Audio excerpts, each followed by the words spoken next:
रोह्यात motorcycle चालकांकडून तिघांवर चाकू हल्ला। सुसाट वेगाने मोटारसायकल घेऊन जाणाऱ्या तरुणाने एका मागून एक धारदार चाकूने तिघांवर सपासप वार केल्याची खळबळजनक घटना घडली आहे।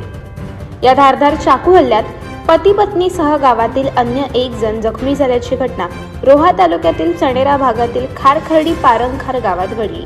या घटनेमुळे परिसरात भीतीचे वातावरण पसरले आहे। या घटनेतील दोन्ही आरोपी अद्याप फरार असून पोलीस त्यांचा शोध घेत आहेत। मुरुड तालुक्यातील चोरडे परिसरातील सावरोली वेताळवाडी येथील अविनाश मंगेश शेळके व गीतेश महादेव घाणेकर हे दोन आरोपी मित्र शनिवारी सायंकाळी 5:30 वाजण्याच्या सुमारास आपल्या ताब्यातील यमाहा MT 15 मोटरसायकलवरून पारंखार खारखर्डी येथील फिर्यादी मनोहर रामा गुंडे यांच्या घराजवळून सुसाट वेगाने जात होते।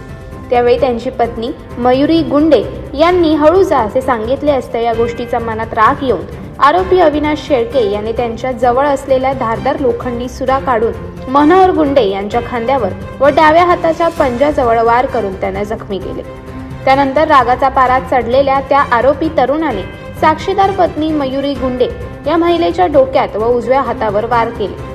चाकू घेऊन धिंगाणा घालणाऱ्या व सपासप वार करणाऱ्या तरुणाला रोखण्यासाठी व सदरचे भांडण सोडवण्यासाठी गावातील आलेला राकेश भोयर याच्या हाताच्या कोपऱ्यावर सुरा मारून त्याला देखील जखमी केले। त्यानंतर आरोपी गीतेश घाणेकर याने हाताबुक्क्याने मारहाण करून शिवीगाळ व दमदाटी करून मारण्याची धमकी दिली। याविषयी रोहा पोलीस ठाण्यात मनोहर गुंडे यांनी तक्रार दाखल केली असून पोलीस निरीक्षक मारुती पाटील यांच्या मार्गदर्शनाखाली पोलीस हवालदार नरेश मोरे अधिक तपास करत आहेत। अशाच अनेक घटना आणि बातम्या जाणून घेण्यासाठी सबस्क्राईब करा आमचं YouTube चॅनल KV न्यूज आणि इन्स्टा पेज कृषीवल न्यूजला फॉलो करा।